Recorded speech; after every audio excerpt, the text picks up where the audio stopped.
Então vamos lá. Senhor Deus, Jesus, nosso mestre querido, aos amigos espirituais que nos protegem e guiam, nossos mentores do movimento espírita do mundo inteiro, do Brasil, a nossa gratidão por estarmos aqui reunidos, estudando um pouquinho mais dessa obra maravilhosa, que é uma obra complementar da doutrina dos espíritos, que nos enriquece tanto, nos esclarece, nos consola, abre novos horizontes na nossa vida. Rogamos, Senhor, por aqueles que nos perseguem e caluniam, pelos países, Senhor, que se encontram em guerra, pelos governantes de todos os países, que tenham mais amor, mais paz, mais misericórdia com a nação, que a ganância, que a necessidade do poder possa ser trabalhada para que os governos sejam mais justos, sejam mais voltados para as necessidades reais do povo, para a educação do povo, para a evolução do povo. Rogamos também, Senhor, por todos aqueles que nesse instante fazem seus passamentos, que nós sabemos que ainda é um momento difícil para cada um de nós. E te agradecemos por tudo que nós temos recebido ao longo da nossa vida. Muito obrigada, que a tua paz e teu amor continuem entre nós. Que assim seja. Boa noite, Enir, boa noite a todos. Boa noite, Lorena, obrigada a todos aí. Hoje o que nos cabe é o capítulo 13, nós vamos ver o primeiro desencarne daquele grupo de 5 espíritos que eles vão acolher e vão direcionar. Então, é um capítulo bem interessante, vamos ver se a gente hoje consegue dar uma abordagem maior no livro Céu e Inferno. Primeiro vai ser a desencarnação de Dimas, lembra o que tem cirrose hepática? Ele é o que está mais preparado nesse instante agora, por causa das questões físicas, para o processo de desencarne. Então, diz lá, compreendia mais uma vez que há tempo de morrer como há tempo de nascer.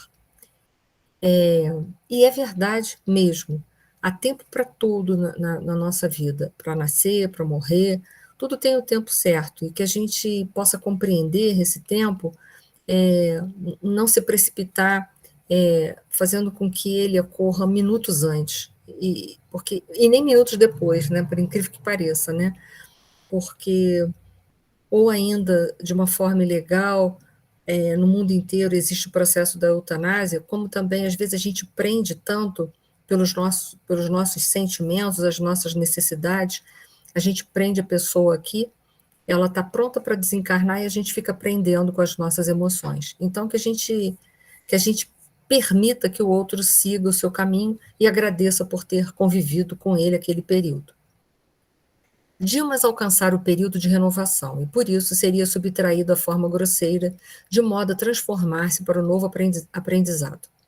Não fora determinado o dia exato, atingira-se o tempo próprio. Recordando, contudo, meu caso particular e sequioso de elucidações construtivas, ousei interrogar nosso orientador enquanto regressávamos ao círculo carnal pela manhã. Poderá, todavia, informar-me se Dimas desencarnará em ocasião adequada? Viveu ele toda a cota de tempo suscetível de ser aproveitada por seu espírito na crosta terrestre? Completou a relação de serviço que trouxera ao renascimento? E aí o Jerônimo respondeu, não chegou a aproveitar todo o tempo prefixado. E aí que André Luiz foi muito infeliz, né? Se o irmão referido não completara o tempo previsto ao roteiro de obrigações que lhe fora traçado, por que tamanha consideração? Mereceria o movimento excepcional de assistência individualizada? Que motivo impeliria a esfera superior a prestar-lhe tanta atenção? É o nosso eterno julgamento, né? Essas palavras de André Luiz é para pensar muito o que a gente fala, porque a gente fala muito isso. Não vou dizer exatamente essa frase nesse exato contexto, mas às vezes em outros contextos, né? Por que dá tanta atenção ao fulano? Poxa, mas o que o fulano tem de especial? Isso já demonstra uma dor de cotovelo, um ciúme da nossa parte. se está acontecendo isso, é porque é uma causa. Então vamos seguir. A gente, para dizer a verdade, a gente não tem nada com isso, né? A gente tem que parar de se intrometer um pouco e, às vezes, fazer determinadas colocações que são infelizes. E André Luiz foi infeliz, a gente vai ver o tamanho da infelicidade do André Luiz. Ainda botei assim, quem fala a esmo quase nunca ouve o que gostaria, né?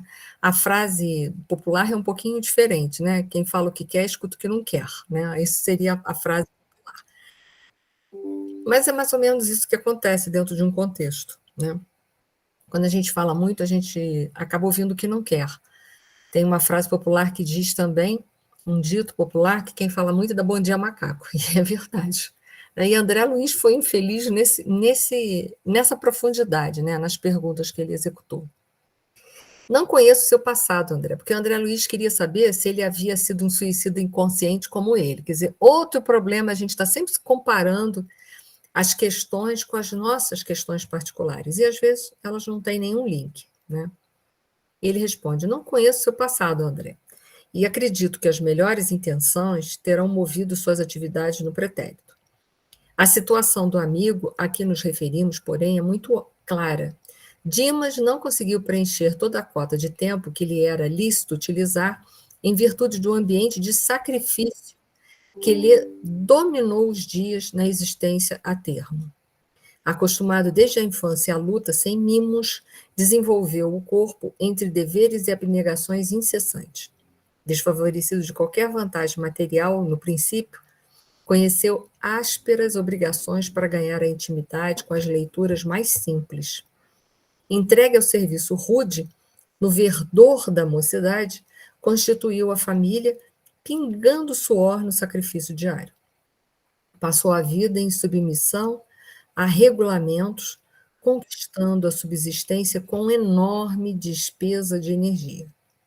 Mesmo assim, encontrou recurso para dedicar-se aos que gemem e sofrem nos planos mais baixos que o dele, recebendo a mediunidade, colocando a serviço coletivo. Pode falar, Lauriça. Você levantou a mão sem querer ou você quer falar realmente? Muito bem. O caso específico do Dimas, né, é bem diferente do André Luiz, que não passou por nada disso que o Dimas passou. Em verdade, o Dimas, ele desencarna um pouco antes, porque a vida dele foi tão dura, dura de trabalhos, dura de compromissos, sacrifícios mesmo que ele teve que fazer, que acabou, que a gente vai ver mais pra frente, ele acabou consumindo, né, o fluido vital em tempo anterior ao esperado. E com isso ele ficou adoentado e veio a desencarnar em tempo anterior ao previsto. Então, é interessante, né? A gente faz sempre correlação com os nossos casos pessoais, a gente não entende que cada caso é um caso específico. E André Luiz fez uma comparação invejosa, ciumenta, de alguma maneira, sim, né? Por isso que ele não deveria ter feito essa pergunta. Ou poderia ter formatado essa pergunta de forma diferente. Ele desencarnou antes do tempo previsto, mas o que levaria uma pessoa a desencarnar antes do tempo? Ele poderia ter feito essa pergunta, mas não, ele quis fazer um paralelo, né? Primeiro que ele questionou por que ele estava desencarnando antes, por que ele merecia tanta ajuda, né? E ao mesmo tempo fez uma comparação ciumenta, né, invejosa com a própria vida dele. Essa questão egóica, né, é o ego sempre fazendo as comparações, e as comparações que nós fazemos são tendenciosas, porque nós comparamos as pessoas com a gente, com o nosso patamar evolutivo. Isso é que é um problema muito sério, e o André Luiz não fez diferente do que a gente talvez fizesse. Pelas visias compulsórias noite adentro, atenuou-se-lhe a resistência nervosa, pela inevitável irregularidade das refeições, distanciou-se da saúde harmoniosa do estômago. Pelas perseguições gratuitas de que foi objeto, gastou fosfato excessivamente. Só quero lembrar uma coisa para vocês. Lembra que o fosfato, ele é uma substância que tem naqueles corpúsculos tigroides que tem no sistema nervoso central e que eles que são responsáveis, são muito importantes para o processo da comunicação mediúnica. Se vocês não lembram, recordem as aulas dos missionários da luz.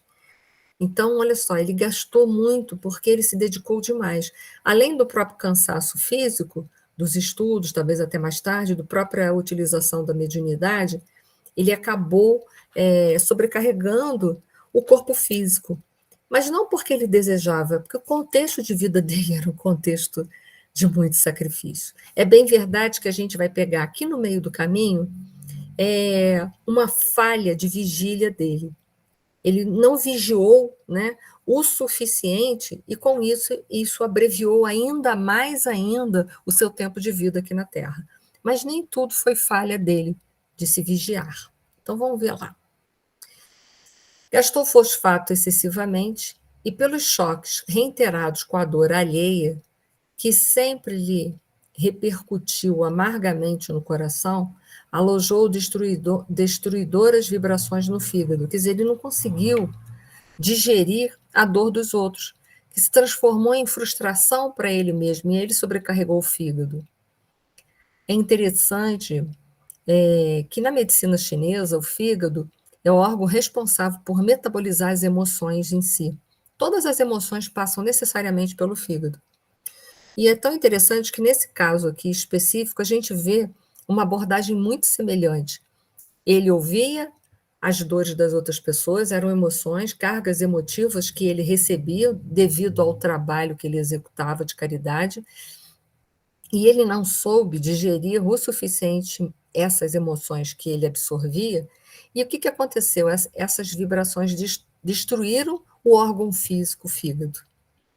Então, é um alerta para a gente tentar, né, sentar, refletir sobre as coisas que estão nos ferindo e nos magoando, para que a gente não sobrecarregue a parte física também do nosso corpo físico com emoções que a gente às vezes não dá conta, porque a gente não dá conta de todas as emoções, nem das nossas e nem das dos outros, porque às vezes as dos outros são semelhantes àquelas que nós não damos conta em nós. Então, isso é muito importante, a gente ter um tempo para fazer um filtro, para fazer uma digestão emocional. E isso é muito importante. Através da prece e da meditação, a gente consegue bastante fazer um filtro, fazer uma limpeza dessas cargas vibratórias emocionais que a gente vive cercado, ou das pessoas, ou nossas mesmo, que a gente tem dificuldade para gerenciar, né? Então, ele alojou destruidoras vibrações no fígado, criando afecções morais que o incapacitaram para as funções regeneradoras do sangue. O fígado ele também é responsável por formação de sangue.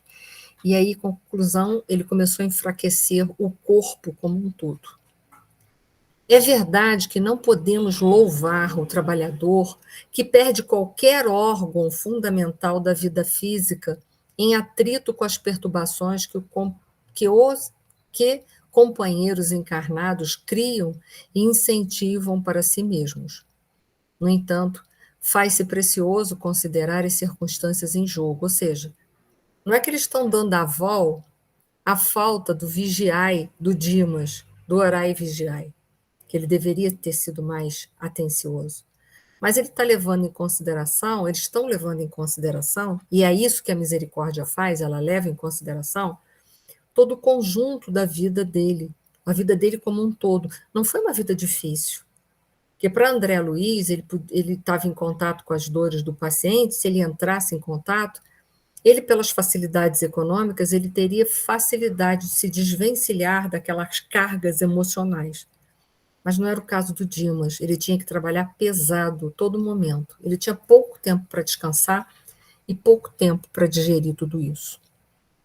Dimas poderia receber com naturalidade semelhantes emissões destrutivas, mantendo-se na serenidade intangível do legítimo apóstolo do Evangelho.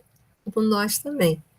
Quando a gente recebe uma carga de contrariedade, ou mesmo uma forte emoção vindo das dificuldades emocionais das outras pessoas, a gente também deveria se manter sereno, confiante que Deus sabe aquilo que faz. E procurar apenas levar um lenitivo com a palavra e se despojar daquela carga negativa. Mas, em geral, às vezes, a gente absorve. A gente vê que Dimas era muito esponja, ele absorvia isso para ele. Absorveu tanto que não deu tempo de digerir e enfraqueceu o fígado. Isso é um alerta para a gente, né? A vida do Dimas é um alerta para nós. O que nós temos feito da nossa vida pessoal também? E nós que somos trabalhadores da doutrina dos espíritos, temos nós reservado um tempo entre as tarefas de caridade para a gente se reharmonizar? Então, isso também a gente precisa desse tempo de poder se reajustar devidamente. Isso é um alerta, né? E aí, segundo observamos, há existências que perdem pela extensão, ganhando, porém, pela intensidade. Então, André Luiz recebe um outro grande ensinamento. Não é a quantidade de tempo que a gente fica reencarnado aqui na Terra, é a qualidade desse tempo que vai contar. Às vezes a gente fica, sei lá, 70, 80 anos reencarnado, e se a gente for buscar conteúdo daquela existência, é muito pouco. Às vezes uma pessoa fica menos tempo, 50, 60, 70 anos, sei lá, mas tem uma qualidade de vida tão nobre, tão intensa, que é isso que vale. E isso foi a questão do Dimas. Ele encurtou o seu tempo pelo excesso de trabalhos em todos os setores, pela sua própria condição. Mas ele teve uma qualidade, né, de vida muito intensa. Ele aproveitou o máximo para trabalhar tudo que ele tinha condições de fazer. Então, isso é levado em consideração. Então, é para a gente pensar que quando a gente faz comparação, não esqueça que Deus também tem misericórdia com a gente, como teve com André Luiz. Ele desencarna como um suicida inconsciente, mas desde sempre ele contava com a ajuda da mãe dele, que está numa esfera superior, quanto do próprio Clarence o tempo todo. Então, entenda, cuidado com as nossas comparações, que às vezes elas são picantes. Vamos lá. Empecilhos aos processos de desencarne. Isso nos diz muito respeito e a gente precisa dar muita atenção em relação a isso. Porque, às vezes, a gente acha que a gente está apegado à terra, só às coisas materiais, aos bens, mas há outros tipos de apegos que não são só esses, as coisas materiais, aos bens, às propriedades, às titulações, mas nós estamos apegados, às vezes, sentimentalmente à família, temos apegos ideológicos, apegos religiosos, apegos outros dentro de nós, emocionais, em relação, numa relação negativa, por exemplo, quando a gente não consegue perdoar aquele que está a caminho, isso é um apego. Por quê? Porque a gente toma para si a justiça que deveria caber a Deus fazer. Quando a gente não perdoa os outros, a gente toma uma posição de justiceiro. Vai falar assim, mas não é de justiça? Não, é de justiceiro. Que só quem pode julgar as pessoas, condená-las ou absolvê-las é Deus. Quando a gente não perdoa uma pessoa, a gente toma para si uma postura de justiceiro, e muitas vezes isso faz a gente ficar preso aos ciclos reencarnatórios de dor e também dificulta o nosso processo de passamento, porque isso é um tipo de apego. Então, isso a gente tem que estar muito atento. Então, vamos ver um caso mais específico de empecilho que está servindo de entrave para o Dimas poder desencarnar, fazer seu passamento sem maiores sofrimentos. Conhece o fim próximo do aparelho carnal, mas não pode esquivar-se de súbitos às algemas domésticas. Então, o apego de Dimas é à família, ele está preocupado com a família. E a gente fala, como é que a gente não fica entregando para Deus? Porque se a gente ama os nossos familiares, imagina Deus como ele ama todos nós, porque nós somos filhos dele. E nós somos filhos do ser mais poderoso do universo. Então, é isso que a gente precisa entender. Que tem, portanto, por ser onipresente, onisciente, onipotente, tem solução para todos os problemas. Nós podemos não ter soluções para alguns problemas que vivemos imediatamente, mas Deus tem solução para tudo. Então, a gente deveria soltar as amarras, soltar a corda, as rédeas, e deixar e acreditar na providência divina. Mas Dimas estava preso. Olha lá, teme o futuro dos seus, conserva-se em total descontrole dos nervos e enlaça-se nas emissões de inquietude da esposa e dos filhos. Então, ali eles fazem essa família está ligada por essas inquietudes. E Dimas, que tem que desencarnar, fica preso à mulher e aos filhos porque tem preocupação. O que vai ser deles depois que eu morrer? Bom, o que vai ser deles é aquilo que tem que ser, a gente tem que acreditar que o que vai ser é aquilo que tem que ser. É aquilo que está dentro do contexto das leis de Deus, nem mais e nem menos. A esposa do médium, ao pé dele, não obstante prolongadas vigílias e sacrifícios estafantes, que a expressão fisionômica denunciava, mantinha-se firme ao seu lado, olhos vermelhos de chorar, emitindo forças de retenção. Estava segurando o Dimas. Força de retenção amorosa, quer dizer, não era por mal, mas ela tinha que soltar. Não era por mal, mas ela tinha que soltar. Né? Forças de retenção amorosas que prendiam o moribundo em vasto amaranhado de fios cinzentos, dando-nos a impressão de peixe encarcerado em rede caprichosa. Então, ela prendia, através desse amor apegado, dessas preocupações, ela fazia como se fosse um amaranhado, um casulo, prendendo o Dimas ali, que já estava pronto para desencarnar. Mas essas forças dela magnética prendiam, amarravam o Dimas no corpo físico. Então, a espiritualidade, que trabalha para Deus e, portanto, possui no seu trabalho uma alta carga de misericórdia, vai ajudar a família como um todo nesse momento. Não vai ajudar só o Dimas no processo do desenlace, mas também a esposa e os filhos, para que facilite esse processo do Dimas. Todos serão consolados, todos serão amparados. Então, olha que como a misericórdia do Pai é infinita, apesar de todos os nossos erros e das nossas dificuldades. E aí vem a porta estreita, né? Todos nós experimentaremos a solidão nos grandes momentos de aferir valores espirituais. São palavras de Dimas. Nos nossos momentos de provação, é como que Jesus disse, é a porta estreita. Na provação, é a porta estreita que nós estamos passando. E nessa porta, a gente tem que passar sozinho, porque é a gente com a gente mesmo. A gente tem que se resolver. Nos momentos de provas e expiações é assim. É a verdadeira porta estreita. O que significa porta estreita? Ela é estreita porque só passa um de cada vez. Ela é estreita porque nós temos que nos resolver com a gente, para depois a gente ter forças e subsídios para se resolver com os outros e, finalmente, se resolver com a lei de Deus. Né? Que é uma coisa só, a gente só separou didaticamente. Lembra que quando Kardec ele separa as leis de Deus em dois grandes blocos, as leis materiais, que regem o nosso mundo físico, e as leis morais. E as leis morais, elas têm por finalidade estabelecer a relação do homem com ele mesmo, do homem com o próximo e do homem para com Deus. Então, se a gente entende que é assim que funcionam as leis morais, por isso que a porta é estreita. Porque primeiro eu vou passar sozinho, sou eu comigo mesmo, eu preciso me resolver. Me resolvendo, me entendendo, me libertando, me conhecendo, me desapegando das coisas, trabalhando os meus vícios, transformando e transmutando os meus vícios, eu tenho subsídios para que eu possa me resolver com o outro e, por conseguinte, com as leis de Deus.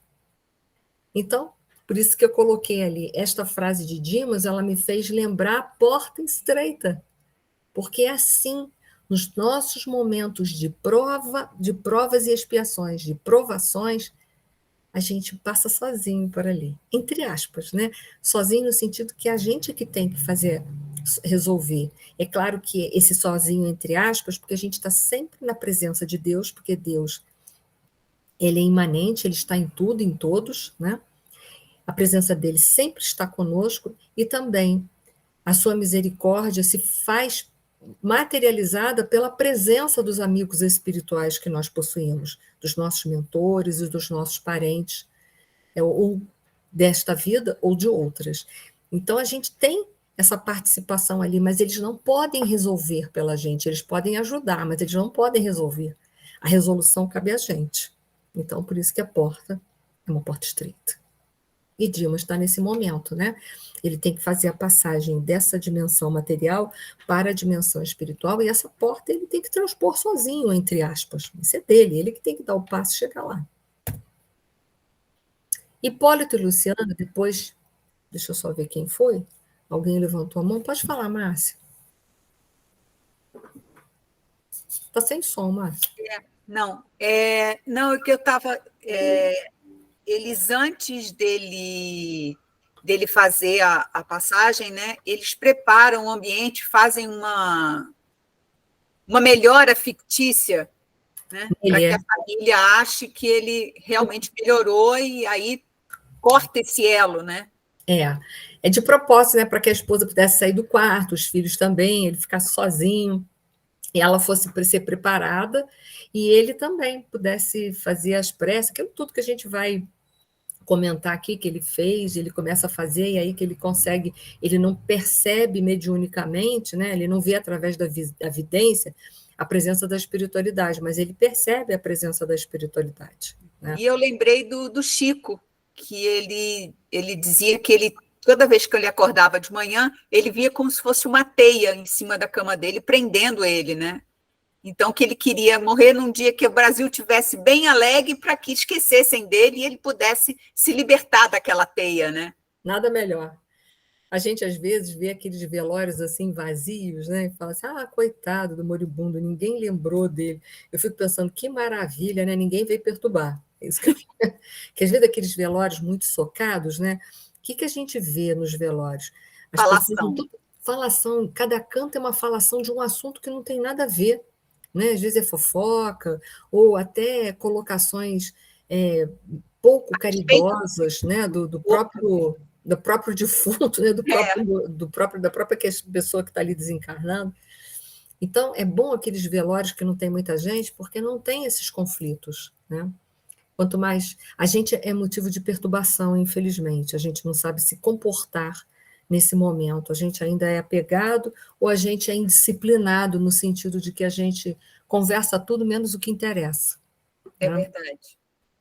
Mas é isso mesmo, eles dão aquela melhorada no Dimas, que até o médico fala, nossa, ele melhorou muito, agora ele precisa descansar.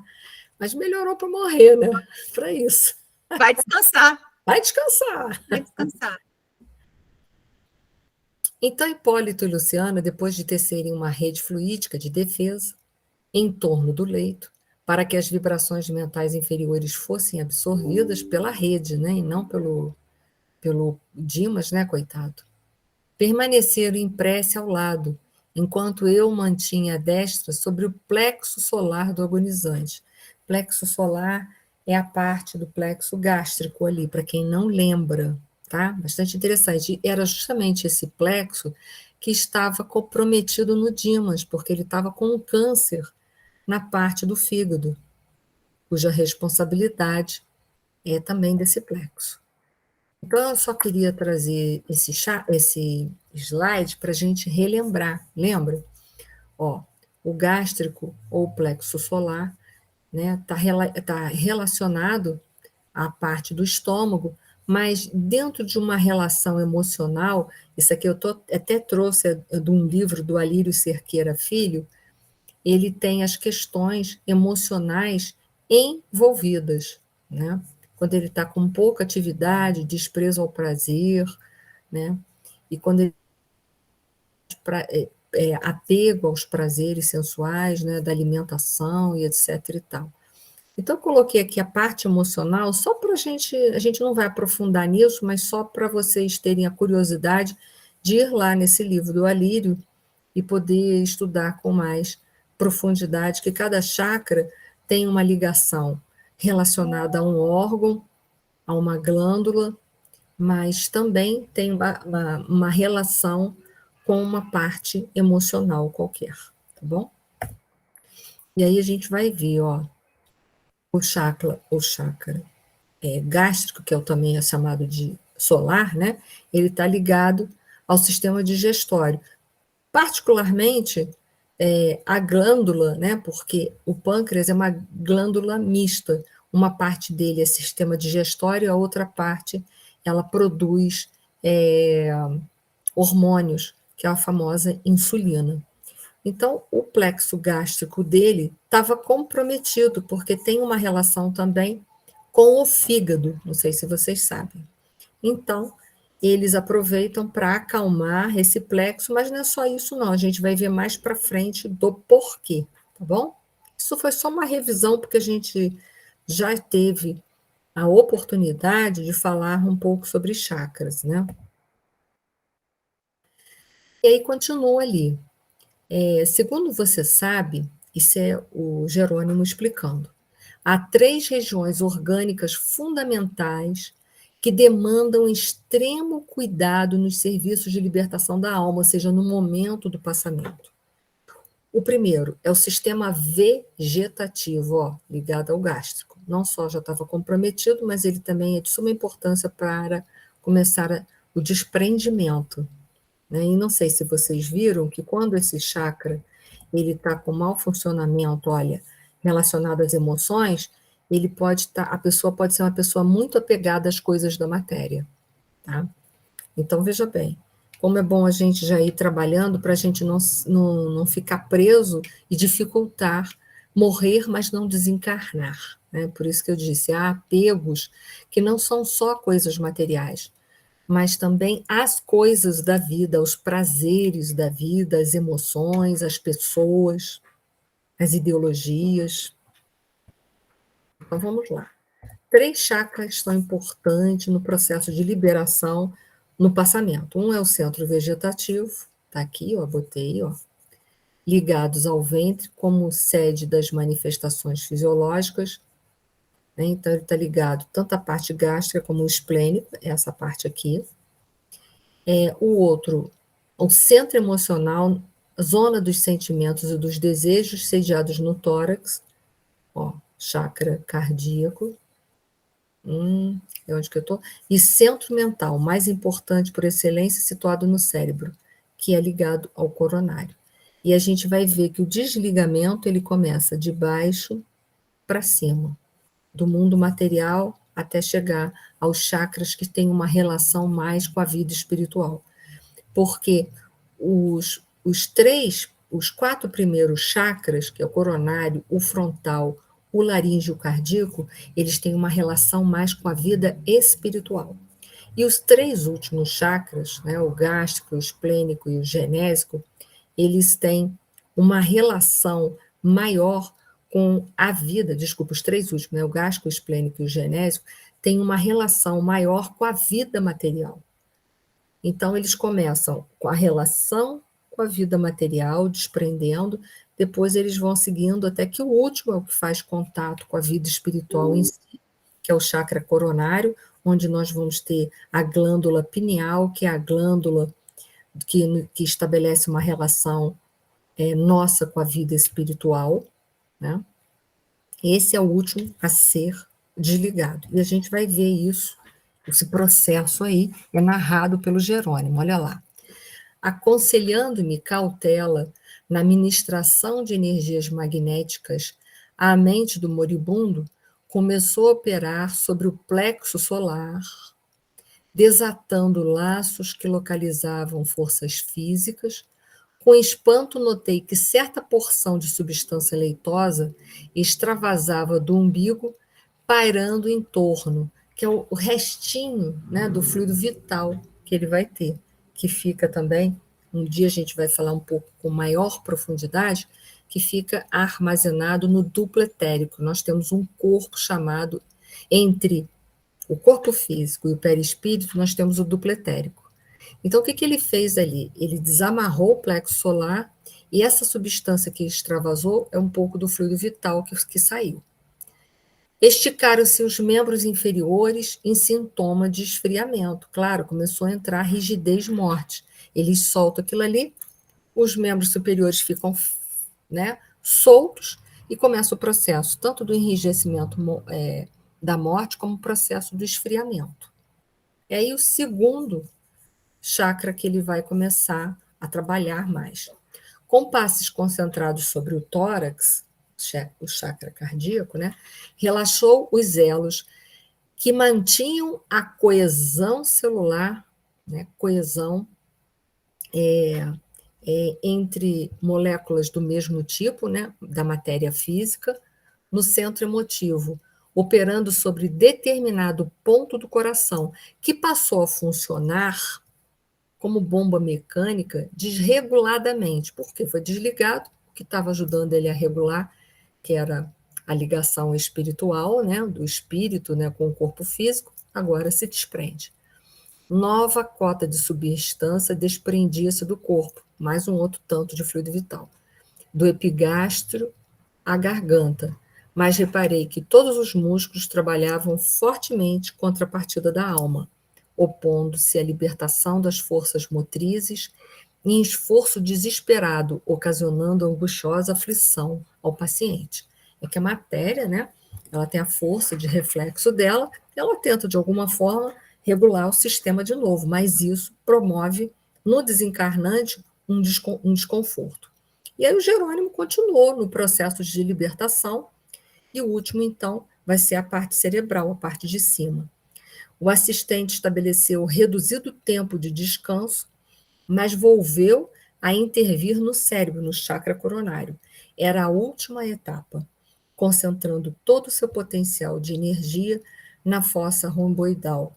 Jerônimo quebrou alguma coisa que não pude perceber com minúcias, e brilhante chama violeta dourada desligou-se da região craniana, absorvendo instantaneamente a vasta porção de substância leitosa já exteriorizada, porque agora ele vai recompor o seu perispírito, né, que está se desligando, para partir com tranquilidade para a esfera, né, para a dimensão, melhor dizendo, para a dimensão espiritual. Então é interessante aqui a gente ressaltar que o processo de desligamento se torna de baixo para cima. A última parte a ser desligada é o chakra coronário, né, onde está uma ligação direta com a mente. Ali é a última parte a ser desligada, ok? Vamos lá. Morte e desencarne são duas coisas diferentes. Dimas estava oficialmente morto, mas não estava desencarnado. A gente vai ver que não estava. Apesar de todo esse processo, a gente vai ver que ele ainda não tinha sido totalmente desligado. Vamos ver? Vamos ver lá o processo. Dimas desencarnado elevou-se alguns palmos acima de Dimas cadáver, apenas ligado ao corpo através de leve cordão prateado. Aquele cordão, né, que liga a gente ao corpo físico, mas uma leve ligação, semelhante ao tio elástico entre o cérebro de matéria densa, abandonado, e o cérebro de matéria rarefeita do organismo liberto.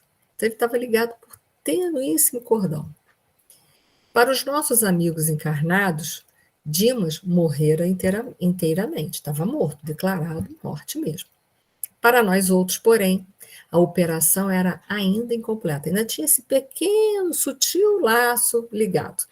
O assistente deliberou que o cordão fluídico deveria permanecer até o dia imediato, considerando as necessidades do morto, ainda imperfeitamente preparado para o desenlace mais rápido, para que ele não sofresse um choque, né, de dimensões. Minha irmã, ele estava entregue à mãe dele que tinha vindo através da prece, lembra? Para ajudar ele no processo de desencarnar. Minha irmã, pode conservar o filho à vontade até amanhã, quando cortaremos o fio derradeiro que o liga aos despojos, antes de conduzi-lo a abrigo conveniente. Por enquanto, repousará ele na contemplação do passado. Quer dizer, ele vai entrar naquele momento de perturbação e vai rever todo o passado dele, que se ele descortina em visão panorâmica no campo interior. Então, são aqueles momentos que dizem que a gente faz um retrocesso, né? A gente volta até lá na nossa infância, até aquele momento todo, a gente dá uma volta em toda, percorre em todas as idades da nossa vida terrestre. Por essa razão, somente poderá partir em nossa companhia, findo o enterramento dos envoltórios pesados, aos quais se une ainda pelos últimos resíduos. Então, ele só vai mesmo ser levado para o lar, pela lar, a casa transitória, né, de Fabiano, quando chegar o momento dele ser, o corpo dele ser enterrado. E ali eles vão desfazer os últimos laços, e aí o Dimas vai ser levado até esse posto de socorro. Foi, gente, para todo mundo? Então, agora vamos entrar no processo, no mecanismo do passamento de novo, em relação ao livro Céu e Inferno, e a gente vai fazer uns links com o desencarne do Dimas, ok? Então, vamos lá. A gente viu isso na outra aula, que mesmo a gente sabendo que existe vida após a morte, as apreensões quanto a esse momento do passamento existe dentro de nós. A gente viu o Dimas, que existe apreensão. Ele tinha toda a noção de vida espiritual, foi um médium, uma pessoa que trabalhou com as questões espirituais, com os espíritos, ele sabia disso tudo. Mas existiam algumas coisas que ainda prendiam o Dimas aqui na Terra, a preocupação de como é que ficaria a esposa com os filhos. Então, isso são motivos de dificultar o desprendimento e também são motivos de sofrimentos, que vão dificultar o processo de desencarne, que, portanto, vai representar para o desencarnante, digamos assim, o que está a desencarnar, um certo nível de sofrimento, tá bom? Então, mesmo a gente sabendo, a gente não está isento totalmente disso. Por isso que quanto mais a gente se preparar, melhor é para todos nós. Então, vamos lá. A insensibilidade da matéria inerte é um fato. E só a alma experimenta sensações de dor e de prazer. É verdade, o corpo físico, ele é um corpo que tem todo um equipamento para poder captar a sensibilidade. Porém, a sensibilidade está no perispírito, que é um grande órgão sensório. Por isso que se a gente beliscar um defunto, ele não vai falar, ai, se ele falar é porque não é defunto.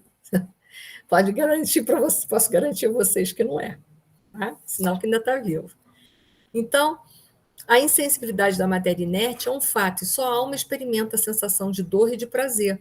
Por isso que quando a gente desencarna, a gente pode ter dor, sensação de dor. Por quê?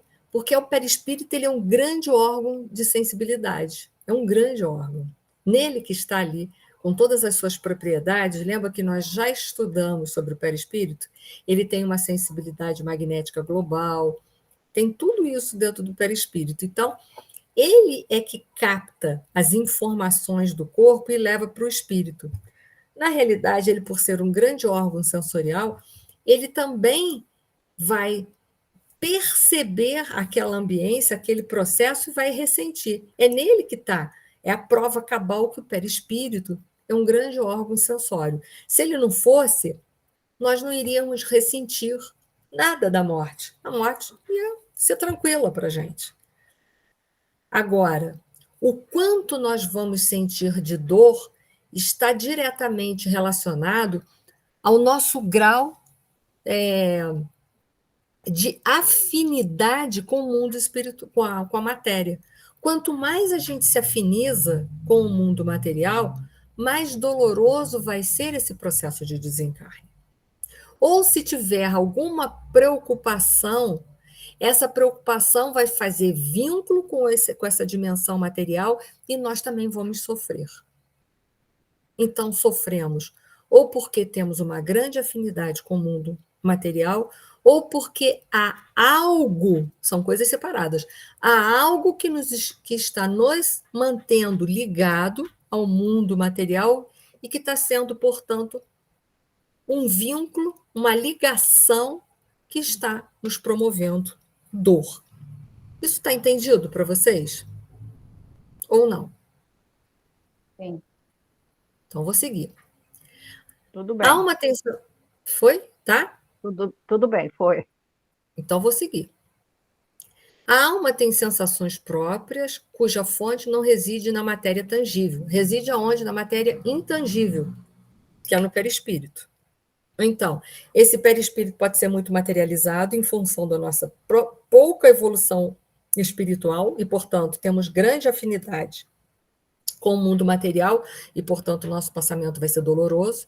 Ou talvez o perispírito não seja nem tão material assim, mas nós temos alguma preocupação que nos vincula e que poderá tornar esse passamento um passamento doloroso.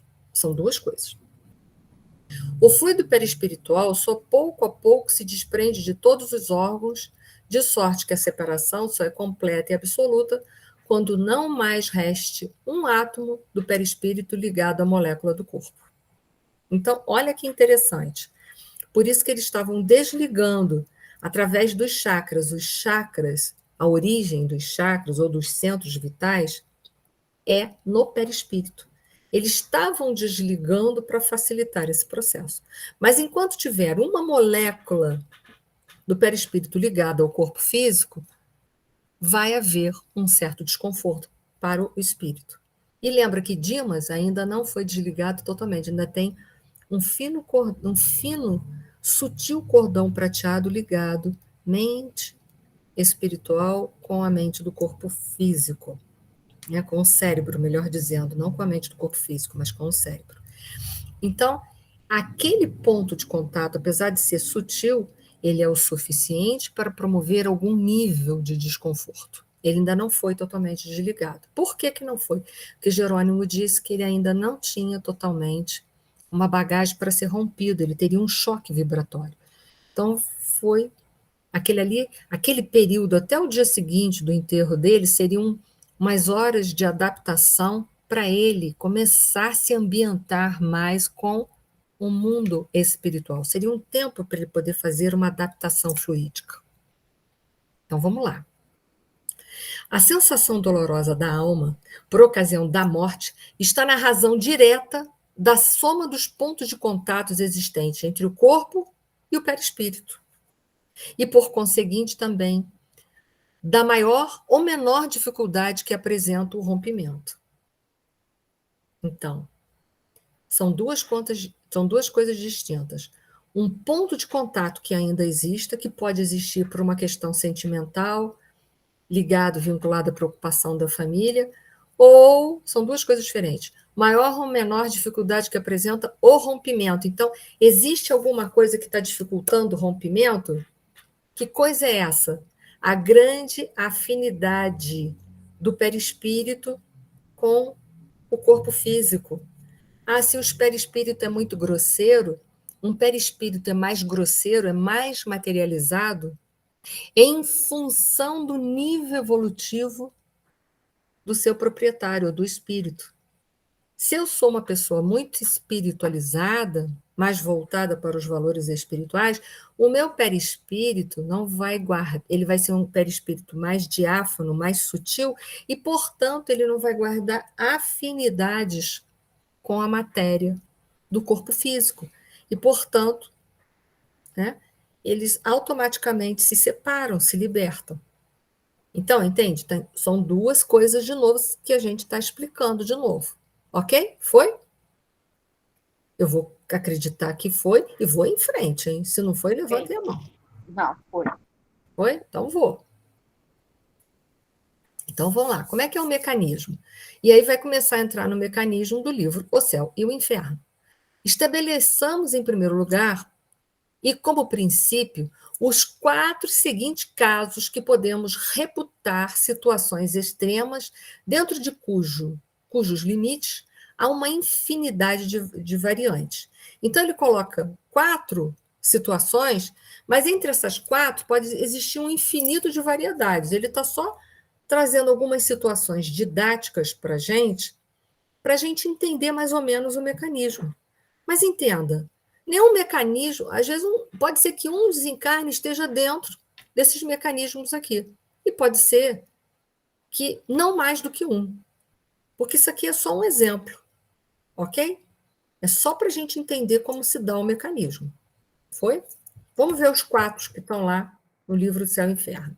Primeira situação desses mecanismos, ó, tá vendo? 4 situações, ó, que ele coloca, ó. 4 seguintes casos. Podemos reputar as situações extremas. Então, são 4 situações, 4 casos que vão gerar 4 situações.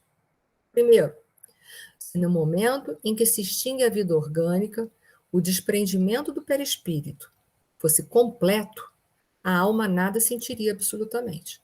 Portanto, se naquele momento a alma se desligasse completamente, ela não sofreria nada, seria uma passagem tranquila para o outro lado. Se nesse momento a coesão dos dois elementos, que dois elementos? Perispírito e corpo físico, tá? Estiverem no auge de suas forças, produz-se uma espécie de ruptura que reage dolorosamente sobre a matéria. Então, imagina um momento em que os dois corpos estão na sua plenitude de forças, e aí, de repente, se eles estão na sua plenitude de força, no seu vigor, o perispírito encharcado de fluido vital, e o corpo físico no vigor da sua vida, de repente houvesse uma força de separação, uma ruptura. Esse seria um grande sofrimento. Por quê?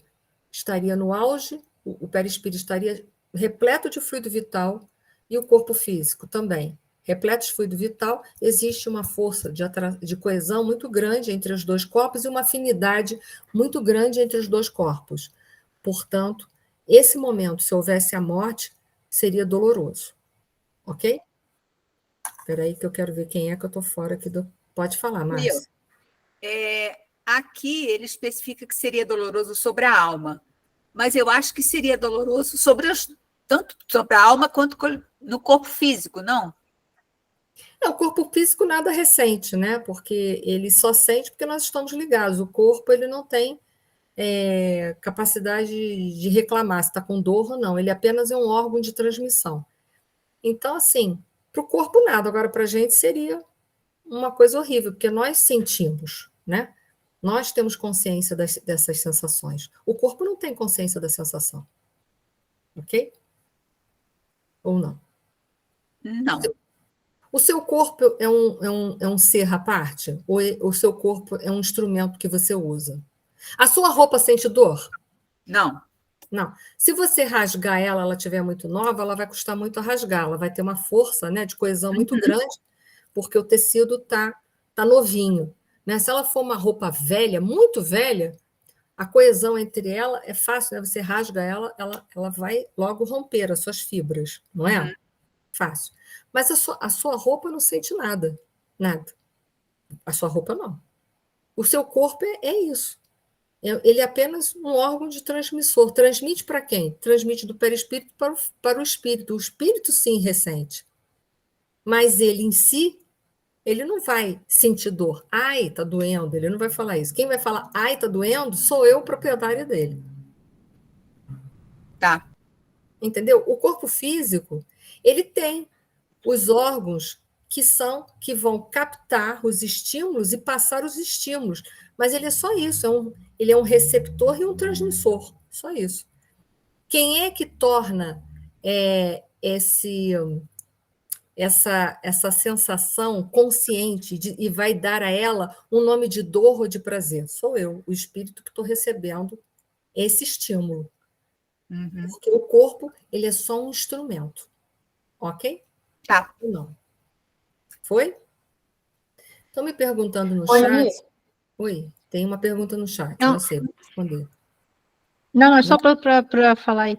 Isso aí é, no caso, esse segundo morte súbita ou então assassinato, né? Tem a ver? Assassinato, suicídio, morte violenta. Isso. Então A gente segue aí poderia enquadrar, tá? Poderia isso. enquadrar. Tá, a doação de órgãos aí que está A no doação chat. de órgãos é assim.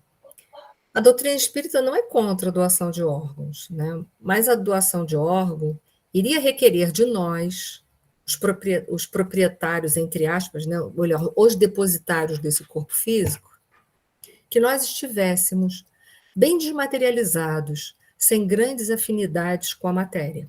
Se nós estivermos bem desprendidos das coisas materiais, ok, vai ser tranquilo a retirada desses órgãos. Nós não vamos sentir isso como se fosse uma violência. Agora, se nós tivermos, vai ocasionar ao espírito doador, que é responsável por aquele corpo, que está doando os órgãos, vai repercutir nele sofrimentos. Então, a questão é, se eu sou uma pessoa doadora de órgãos, eu estou preparada realmente para me despojar da vida material? Essa é uma pergunta. No caso de mortes violentas, aí poderia ser uma coisa associada. A questão é que a gente não tem uma resposta única para dar nesse processo. Porque, por exemplo, eu posso ter morrido em plena juventude, ter uma morte violenta. Então, estou no auge do meu fluido vital, está encharcado o meu perispírito, encharcado o meu corpo, porque nós estamos no auge. A força de coesão é máxima entre os dois corpos. E a afinidade é máxima entre eles também. E, de repente, a minha família decide que vão doar os meus órgãos. Se eu estiver bem desmaterializado, pode ser que eu ressinta muito pouco em relação a isso. Agora, se eu estiver muito apegada à matéria, isso vai ser complicado para mim. Isso vai ser doloroso para mim. Né? Então, a gente pede que a pessoa se prepare para esse momento. E por isso também que nós espíritas devemos nos preparar para morrer também. Isso deveria fazer parte do nosso processo educacional, para que a gente não ressinta tanto, se a gente vier morrer jovem ainda. Eu já não posso falar muito jovem, né? Mas, enfim, ainda não sou tão velha assim, tenho bastante fluido vital. Eu não sei se eu respondi a questão. Então, se é um caso, né? Se os dois corpos estiverem na sua coesão máxima, né? Eles, portanto, dois corpos são diferentes, perispírito e corpo físico, porém, o perispírito está encharcado de fluido vital. Se é uma ruptura dolorosa pela morte, pode haver uma grande perturbação. Mas a gente também não pode deixar de levar em consideração que a gente também tem a misericórdia de Deus, ok? Que muitas vezes os espíritos estão ali, sabem que a gente vai morrer de uma morte violenta e vai nos ajudar a se despojar desses fluidos vitais para que a gente não ressinta tanto essa ruptura. Leiam, eu até botei na semana passada para vocês o livro Ação e Reação, Morte Coletivas, situações de pessoas que haviam morrido ali. A espiritualidade sempre ajuda, mas a gente também tem que se ajudar, a gente tem que se desprender. Ok? Terceiro processo. Se a coesão for fraca, né, a separação torna-se fácil e opera-se sem abalo. Então, se a coesão entre os corpos forem fracas, não houver tanto fluido, é uma questão, e também não houver tanta afinidade, a morte vai ser tranquila. Se após a cessação completa da vida orgânica existirem ainda numerosos pontos de contatos entre o corpo e o perispírito, a alma poderá ressentir-se dos efeitos da decomposição do corpo, até que o laço inteiramente se desfaça. Então, entenda. Se houver ainda muita ligação, a morte vai sentir, o espírito vai sentir até a decomposição da última célula corporal. Foi? Nós só temos 1 minuto, e aí eu vou parar onde nós paramos, tá? E na próxima aula eu vou dar ênfase isso aqui de novo e vou explicar de novo esse quadril, esse mecanismo, e vou anexar mais informações, ok? Então, vou parar aqui, ok? Na próxima aula a gente vai fazer o outro capítulo, vai falar sobre ele e vai voltar aqui nesse ponto de novo. Ok? Para todo mundo? Não se preocupem que a gente volta aqui de novo, tá? Porque já acabou o nosso tempo. E aí vocês vão ver que aqui eu vou dar para vocês uma série de informações de suma importância para vocês entenderem melhor exemplos desses mecanismos e dessas forças, tá? Vou explicar a coesão, o que é adesão, que está lá também no nosso livro Céu e Inferno, tá? Mas depois a gente vai complementando e vai se tornando a coisa mais didática ainda. Hoje eu vou parar por aqui, mas eu volto, tá? Vamos lá? Eu vou pedir a Leida, por gentileza, fazer o prece final, e não se preocupem que a gente volta aqui, tá? Pode fazer, Leida, por favor.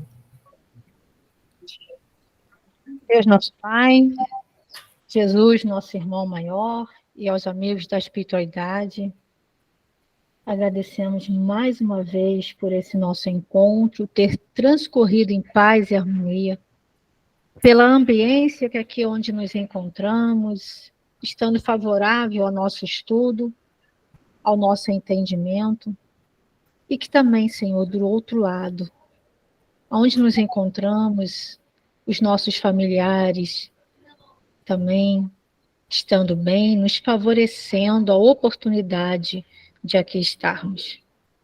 Obrigada, Mestre Jesus, pela oportunidade da vida, pelo nosso corpo ativo, pela nossa mente lúcida, que nos favorece o entendimento e o nosso ir e vir para o encontro do nosso processo evolutivo. Obrigada mais uma vez pela oportunidade de estarmos aqui com esse grupo tão coeso, que tanto vem nos auxiliar, tão contínuo no nosso processo evolutivo. E, em especial, Senhor, no dia de hoje, Tu possa também amparar, como sempre faz a todos nós, mas amparar, Senhor, também, de uma forma carinhosa, a nossa irmã Enir, pela oportunidade de mais uma vez ela estar aqui conosco, nessa nova fase de vida que se encontra. E ao demais também, a nossa querida irmã Edith, que também fez o seu aniversário há 2 dias, e a todos aqueles que temos em mente das oportunidades que Deus nos favorece, pela oportunidade da vida, pela nova fase que nos encontramos, de poder ajustarmos a nossa convivência, bem como também o nosso processo evolutivo. Envolvam-nos de paz e harmonia. Obrigado, queridos amigos da espiritualidade, aos aqui encarnados, por mais um entendimento que vem nos auxiliar na nossa convivência. E assim, Senhor, cada vez mais acreditando, vivenciando os ensinamentos que essa querida doutrina nos favorece. Envolvam-nos de paz e harmonia a cada lar aqui presente, que possa também ser direcionado àqueles que temos em mente, Senhor. Que eles também possam ser envoltos pelo Teu amor, pelo Teu carinho e a dedicação de sempre. Muito obrigada e que assim seja.